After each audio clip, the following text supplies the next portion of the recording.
A'udzubillahiminasyaitonirrajim. Bismillahirrahmanirrahim. Alhamdulillahirabbil alamin. Shalatu wassalamu ala asyrofil anbiya'i wal mursalin sayyidina maulana Muhammadin wa ala alihi washabbihi ajmain. Amma ba'du. Para alim, para kiai, sepuh-sepuh yang hormati, ya teman-teman Bapak Kapten Besar Subagio dan alhamdulillah yang sudah hadir di hadapan kita, bapak-bapak semuanya yang saya hormati. Ibu-ibunya tidak ada ya? Tidak ada. Oleh ketua rombongan ibu-ibu dengan yang senang.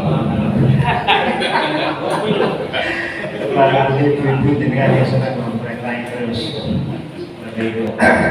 Alhamdulillah, syukurillah, hari ini kita hadir di PHU, semua sehat, alhamdulillah. Mudah-mudahan kegiatan kita hari ini mendapatkan ridho dan barokah dari Allah Subhanahu Wa Taala. Shalawat dan salam mudah-mudahan tetap dicurahkan pada junjungan kita Nabi Muhammad Sallallahu Alaihi Wasallam. Monggo acara bimbingan Karung Karong Kabupaten kita buka bersama dengan membaca surah Al-Fatihah dari Doa Syafa'ati Rasulillah wa nahusu khususan Al-Fatihah.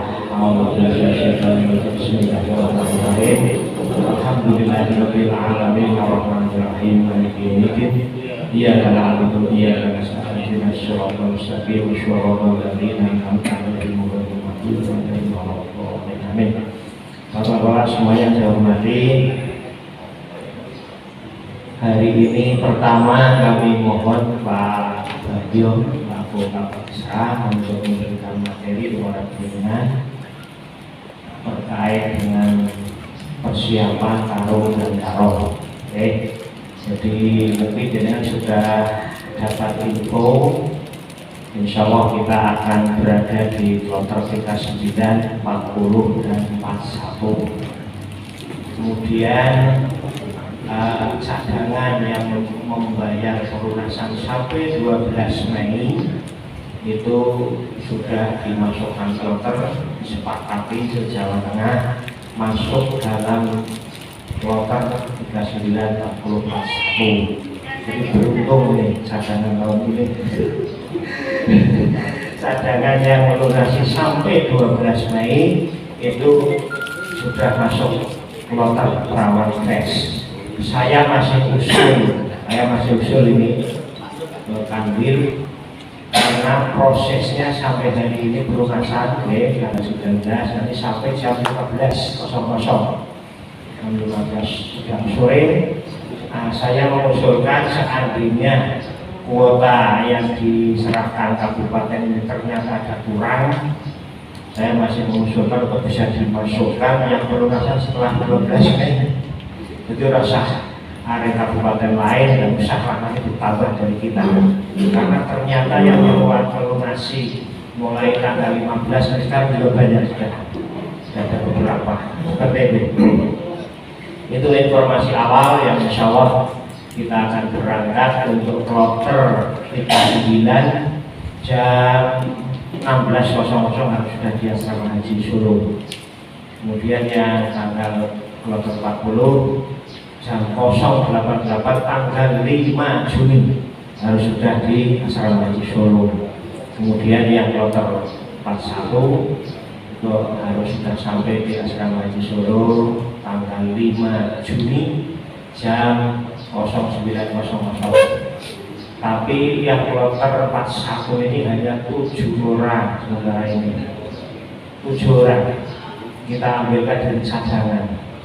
Karena yang urut porsi ini memang sudah harus berangkat lebih dulu diutamakan, sehingga yang 7 orang ini kita ambilkan dari cadangan. Karena cadangan ini kan bisa berangkat, bisa tidak berangkat, bisa ditempatkan di mana saja. Harus siap. Kalau Pak Kepala Dinas 12 sudah sendiri, jadi aman. Aman ya. Seperti itu. Nah, untuk itu monggo ini waktu ya sepenuhnya, secukupnya monggo Pak Haji Subagio memberikan wawasan. Beliau juga akan berangkat tahun ini, PHD, petugas haji daerah. Jadi nanti juga ketemu penjaringan juga di sana. Nah, ini saling terkait. Saya kira ini monggo fokus sepenuhnya kami serahkan Pak Haji Subagio.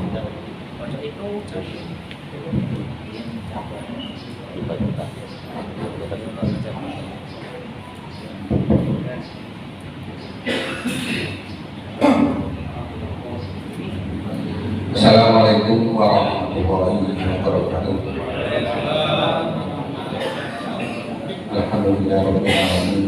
Wassalatu wassalamu ala asyrofil mursalin sayyidina wa maulana Muhammadin wa ala alihi wa sahbihi ajmain. Amma ba'du. Yang kami hormati Bapak Haji Busyari selaku Haji Beliau yang bertanggung jawab atas pelaksanaan ibadah haji, Bapak semuanya, para undangan dari Karom dan Garut maupun dari tim pendamping haji. Pertama-tama karena kita panjatkan puji syukur alhamdulillah, pagi hari ini kita masih tetap diberikan kenikmatan, utamanya adalah nikmat sehat. Mudah-mudahan sampai dengan kita melaksanakan ibadah haji pulang pergi juga masih dalam keadaan sehat walafiat. Juga nikmat iman dan Islam. Iman Islam menjadikan orang kuat, orang dapat haji. Cadangan pun orang berhubungan, saling berhubungan. Alhamdulillah. Bapak-bapak yang kami hormati, pada kesempatan ini saya akan menyampaikan beberapa hal terkait dengan tugas dan fungsi panjenengan selaku Karom dan Garut. Meskipun secara umum panjenengan sudah diberikan suatu informasi, diberikan suatu pemahaman bagaimana suatu proses perjalanan ibadah haji dari di pendopo sebelum berangkat sampai dengan pemberangkatan dan pulang lagi ke tanah air, bahwa panjenengan meskipun melaksanakan ibadah haji atas niat pribadi untuk melaksanakan ibadah haji, namun demikian karena panjenengan ini ditugas diberi amanah lain dari teman-teman kita percaya menjadi Karom dan Garut, sehingga sebagian penugasan panjenengan tidak digunakan untuk kepentingan pribadi dan keluarga. Masih ada anggota atau jamaah haji yang harus panjenengan didahulukan, karena ini tugas daripada panjenengan mendapat tugas lain-lain untuk memberikan pelayanan di lingkungan anggota jamaah haji di kelompok panjenengan. Bahwa penyelenggaraan haji ini bisa berjalan dengan harapan kita bisa tertib, bisa lancar, itu sudah barang tentu ada beberapa instrumen, ada beberapa langkah yang perlu panjenengan ketahui. Yang pertama, modal kita adalah manasik. Panjenengan sudah berkali-kali dibekali manasik, baik manasik lewat KPIA maupun manasik yang diselenggarakan oleh Bapak. Ini sudah cukup untuk bekal panjenengan. Kemudian manasik itu tidak cukup untuk panjenengan dalam melaksanakan tugas Karom dan Garut. Kalau jamaah tidak ada tugas Karom dan Garut, insya Allah bukan hadir makan masjid bulan balik tanpa tanggung jawab yang lain. Tetapi karena ada tanggung jawab Karom dan Garut, sehingga dengan sebagian tadi kebebasan panjenengan untuk mereka, sehingga diperlukan adanya jalan komunikasi yang baik, sering berkoordinasi yang baik dengan sesama perguru, baik dengan Karomnya maupun dengan pendamping haji yang ada di atas, semua harus kita komunikasikan dengan baik sehingga setiap tahapan dalam penyelenggaraan ibadah haji bisa berjalan sesuai dengan ketentuan daripada pelaksanaan ibadah haji. Kemudian sedangkan dalam memimpin diberi tugas itu bisa berjalan dengan baik, dengan hasil yang baik, tentunya tidak terlepas daripada bagaimana memilih anggota dengan baik pula. Ya, dengan ditunjuk karo-karo itu sebagai pemimpin. Kalau karo berarti ada 10 orang ya, tidak? Karo itu anggota dipindah 10 orang. Nanti karo berarti lebih banyak lagi. Sehingga dengan bisa memilih jamaah yang berada di wewenangnya. Ya, apa langkah yang harus panjenengan ketahui? Yang pertama, jenengan harus tahu jumlah jamaah yang berada di bawah. Setelah tahu jumlah berapa anggota jamaah yang jadi tanggung jawab jenengan harus bisa memetakan berapa yang lansia. Ini hampir 30% jamaah haji kita tidak lansia. Kalau sudah dipetakan itu lansianya berapa, kemudian dari masing-masing ini dalam kesehariannya ini pernah mengalami keluhan terhadap penyakit apa? Alergi atau sesak napas atau punya riwayat jantung dan lain sebagainya, sehingga dengan dalam memperlakukan jamaah itu sesuai dengan kondisi kesehatan jamaah itu harus dimepet, harus dipetakan berapa jumlah, berapa masing-masing usia lansia, kemudian keluhan kesehatan keseharian. Kemudian tahu memahami kondisi saat jamaah melaksanakan ibadah haji. Bagaimana jenengan bisa tidak ketergantungan pada KPIH. KPIH misalnya di sini ada banyak sekali. Asmaul Husna misalnya ada 67 jamaah. As-Sofa 67. Nadiyah banyak sekali. Jadi kalau kegiatan itu dilaksanakan secara serentak mengikuti dari KPIH, nanti kasihan orang yang ngaji, kasihan orang yang saat itu kurang sehat. Pengalaman saya dulu pada saat 2006 naik haji, saya itu selalu lepas dari KPIH. Saya lebih mengutamakan anggota saya daripada saya lebih mengutamakan KPIH saya. Tapi itu nanti jam 3 tawaf saja, yang tua kasih sakit, kesehatan kurang mencukupi tenaganya, sehingga saya tahu kapan silahkan dengan Pak, kapan bersiapnya. Jadi 10 orang yang bisa saya tanggung ini, saya bagi juga nanti. Saya tetapkan anggota yang sehat, membawa 2-3 jamaah. Jadi selalu jamaah dalam melaksanakan setiap tahapan ibadah sesuai dengan kemampuan kesehatan, yo aman, yo nyaman. Dan selalu ikut KPIH yang depan jalannya kencang-kencang, sing-sing amburi, apa maneh kurumun dongo ini pelaku biangnya. Nah, ini yang beri tanggung jawab dengan seperti itu. Nah, KPIH obat kebersamaan, nak sehat bareng, nak tenaga bareng. Tapi nanti saya sampaikan harus bisa memperhatikan kemampuan fisik daripada anggota daripada yang di sini dibutuhkan tidak hanya semata-mata kebersamaan, tetapi hasil dari pelaksanaan ibadah. Nah, kebersamaan tetap bunyinya ngadon pelaku pertanyaan malah sudah ngandangannya soalnya tahun 7 bayar larang hanya mengungkap dengan rambut, dengan apa ya cek pelaku yang belum dan sebagainya. Itu utama dibuat nyaman, aman, dan bisa usuk dalam menjalankan setiap tahap ibadah. Nah, ini yang perlu ditanamkan di manasik itu mestinya ada tekanan ya. Sesuai kemampuan masing-masing, dibuat aman dan nyaman, hasilnya sesuai harapan kita, hajinya mampu kan seperti itu. Jadi ada ketulusan dalam menjalankan setiap tahapan ibadah.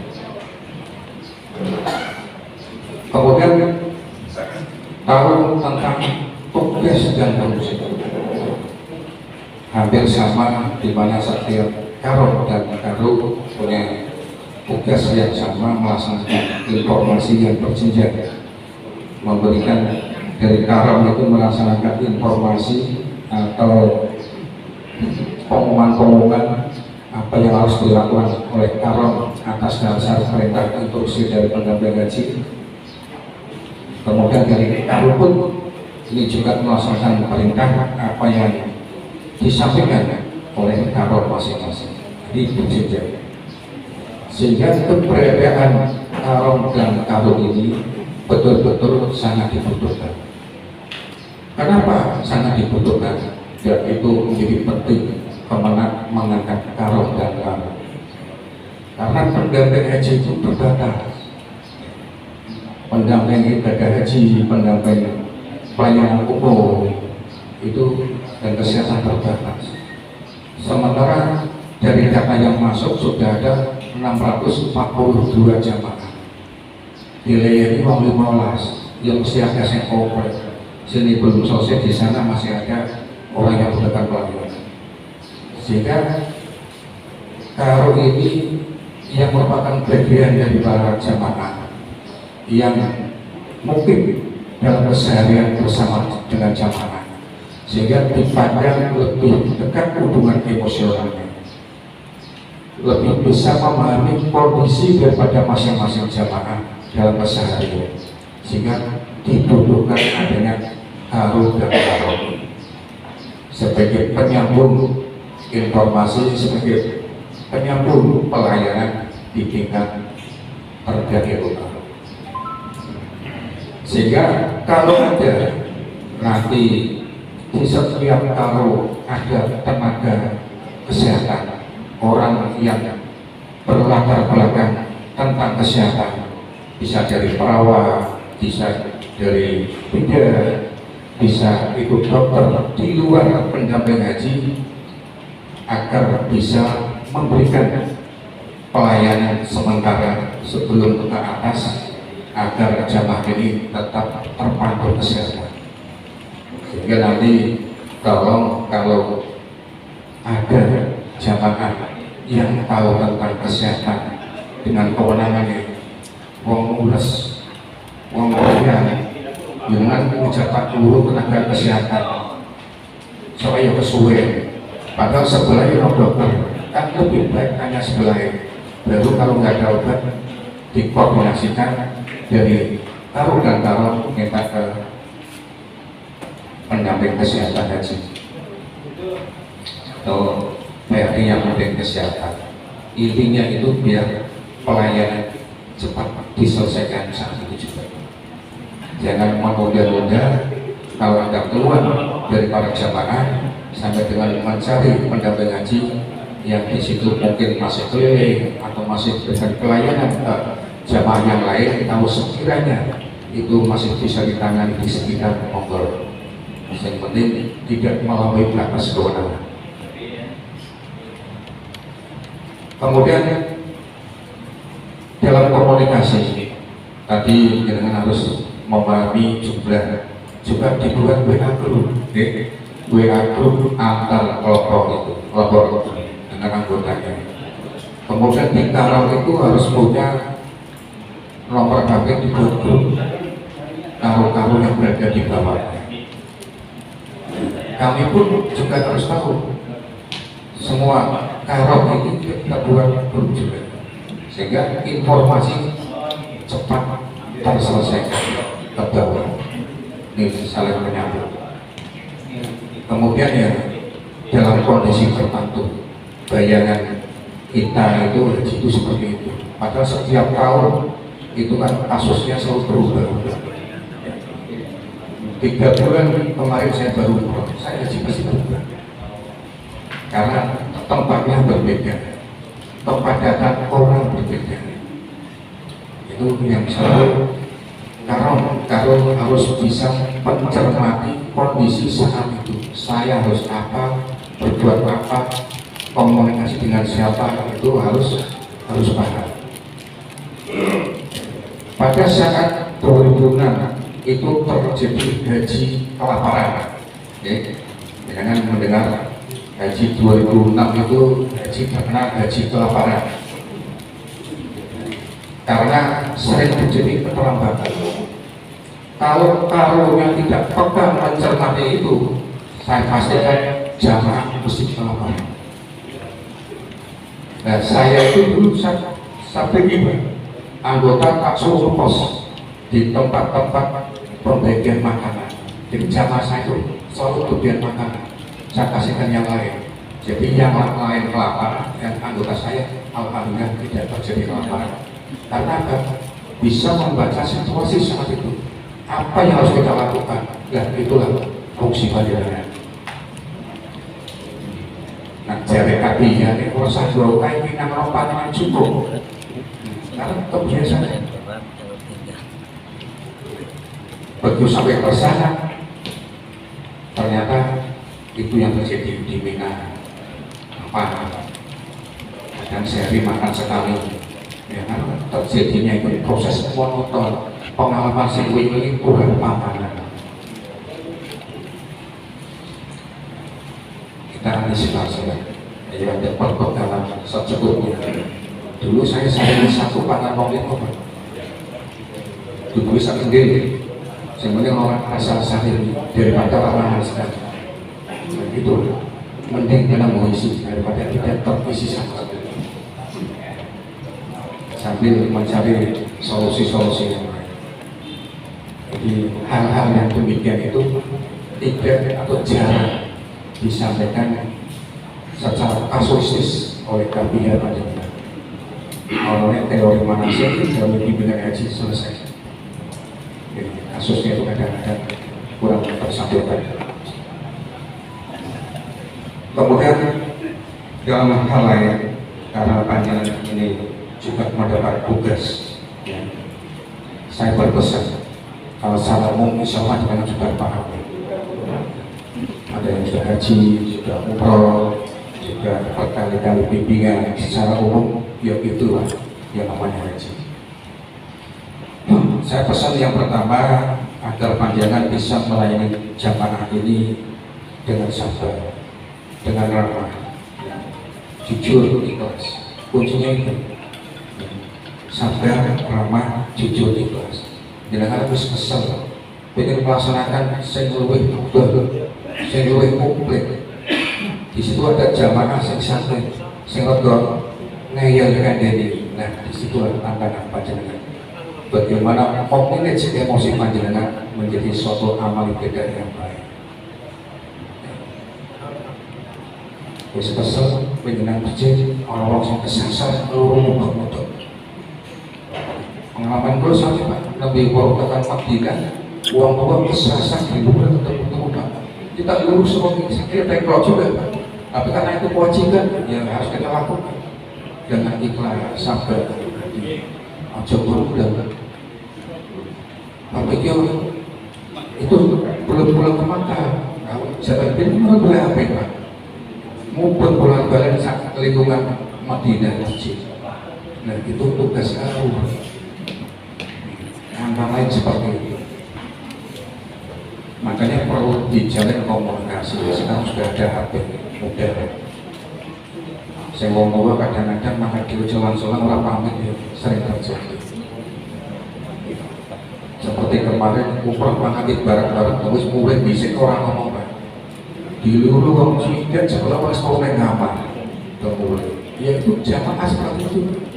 Tapi kita tidak boleh marah.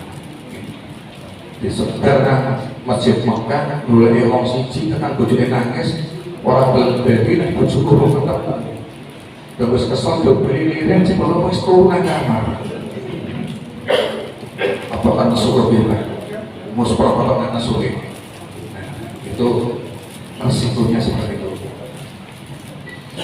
Kemudian harus bisa mengambil langkah-langkah kondisi di mana tertentu harus cepat, tepat dan teliti. Harus koordinasi sana sini sehingga permasalahan tidak terlalu lama, tidak terlayani. Memberikan informasi yang benar, apa yang didapat dari petugas haji terminal Karong disampaikan ke masing-masing karo, kemudian sampai ke jamaah. Ini harus secara cepat, mudah dipahami, jangan sampai terjadi miskomunikasi. Nah, mulai kurang, ngedolip muncul kadang-kadang sering terjadi miskomunikasi. Nah, makanya harus bisa mencermati apa yang menjadi instruksi pendamping haji. Kemudian harus bisa membekali jamaah haji ini mandiri. Bisa lokasi Madinah, bisa kenal lokasi, ya pernikahan ini lah. Foto selalu duduk bareng. Kalau orang kamare hotel posisi di mana keluar Masjid Madinah atau Mekah itu berapa itu penghafal kayak. Nah, udah ngapal pintu lain, pintu siji udah pintu terus. Kadang-kadang pintu brojo. Pintu ini ketemunya beda mana? Oh, akan mulai bulan balik muka-muka itu sering terjadi. Kemudian jamaah dalam melaksanakan setiap tahapan ibadah haji tadi saya sampaikan dibuat aman dan nyaman. Jangan dipaksakan dalam kondisi orang tua yang kurang sehat, apalagi banyak lansianya harus mengikuti yang muda-muda. Kalau itu dicermati bagaimana agar masing-masing itu punya hak yang sama untuk beribadah. Ini tugas panjenengan semua. Kemudian membangun kebersamaan, kekompakan antara kaum dengan jamaah. Ini yang menjadi permasalahan kadang-kadang antara KPK dengan kaum dengan pendamping haji, ini kadang-kadang yang kurang selektif. Nah, KPK itu dasarnya menjual produk, biar timbul KPK di sana, diajak sana sini, dipilih sini. Kebijakan dari pendamping haji seharusnya seperti ini. Ini kadang-kadang kurang selektif. Bagaimana mencari solusi? Kalau diperintah KPK untuk melaksanakan kegiatan yang tidak bisa dilakukan, meskipun itu panjangan kan mengikuti dia tolong dikomunikasi.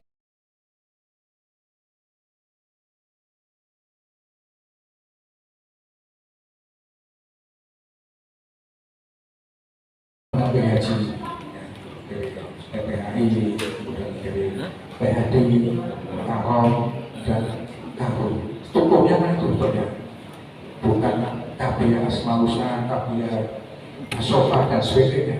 Pemandu jenengan itu ya pendamping haji, bukan KPH. Cuma karena KPH di sana jamaah dan jamaah KPH, jenengan masuk dari bimbingan dalam KPH, ya diatur di sana. Tapi bukan berarti setiap kegiatan tidak dikomunikasikan dengan kami. Harus selalu dikomunikasikan, meskipun itu adalah program dari KPH. Sehingga di sana tidak lagi kami mencari kegiatan. Jadi kalau pesan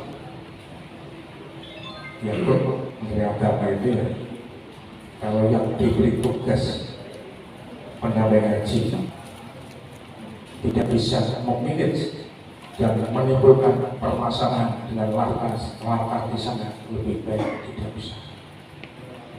Peringatan keras dari Menteri Agama, Menteri Bagus. Kalau sekiranya tidak bisa menjaga kondusivitas dalam melaksanakan ibadah haji, jangan tuji. Ya, apa satu ya? Sama termasuk jenengan yang ditanggung ongkosnya. Dan jangan sampai bersyukur dengan itu. Kita bersyukur apa? Yang penting amanah tambah itu dijalankan dengan tanggung jawab.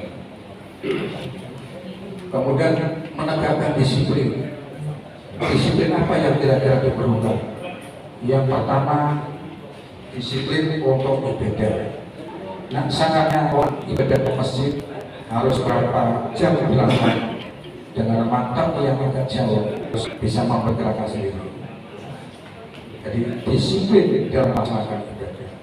Nah, jangan makan tadi disiplin makan. Jangan sampai makan tertunda, mudah perut kosong, stamina menurun, ya semangat ibadah pun nanti bisa berdampak menurun. Kemudian disiplin istirahat, jangan terlalu diporsi.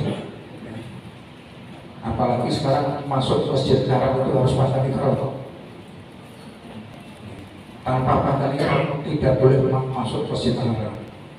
Nah, zaman biyen mangat luhur tekan iso kan di masjid perlu bisa. Nah, sama sarungan dalam kondisi yang di sana mampu. Nah, sedih itu beres-beres mawon. Waktu ini masjid. Nah, makanya kondisi yang demikian memang harus bisa memberikan pemahaman pada jamaah. Orang jamaah bisa masuk ke masjid haram dengan pakaian ihram. Nah, saya waktu gampang dari pengen berburu, saya Pak Olah atau apa selesai. Nah, saya kadang orang pakaian ihram nggak bisa dengan sarungan nggak bisa. Minimal meskipun pakai atribut, pakaian dalam, ya tetap pakaian ihram dipakai. Ya, itu baru bisa masuk masjid. Yang perlu disikapi bahwa kondisi aturan di sana juga selalu berubah. Kemudian pesan kami bahwa panjenengan ini dari warga negara Indonesia yang utama tapi jujur harkat martabat bangsa Indonesia. Kemudian budaya Pekalongan, atribut Pekalongan juga dibanggakan. Nah, bila sebagai seragam sengono hasil Pekalongan, ada tasnya dari Kapia, dia selalu dipakai. Di samping kebanggaan itulah untuk menjunjung harkat martabat kami Pekalongan. Jadi biar ada kesan di sana, jamaah haji Pekalongan penting, baik, sopan santun, budaya kan sopan santun, ramah tamah. Ini yang perlu diperhatikan. Kemudian kalau hal-hal lain seperti perbekalan, kemudian bagaimana tugas para di seluruh sektor panjenengan yang sudah bisa memahami. Saya kira itu sebagai tambahan materi yang sudah panjenengan terima di KPH maupun manasik di tingkat kecamatan dan kabupaten. Mudah-mudahan bisa bermanfaat untuk kita semua, dan kami berharap agar dalam kita melaksanakan haji dalam kondisi berangkat dan pulang pada Pekalongan dalam kondisi utuh, sehat semua dengan predikat haji yang mabrur. Demikian yang dapat saya sampaikan. Mohon maaf atas segala kekurangan. Assalamualaikum warahmatullahi wabarakatuh. Matur nuwun Pak Haji Subagio memberikan materi. Bapak Ibu semua yang saya hormati, jadi beliau ini ketua panitia pemberangkatan haji Kabupaten Pekalongan.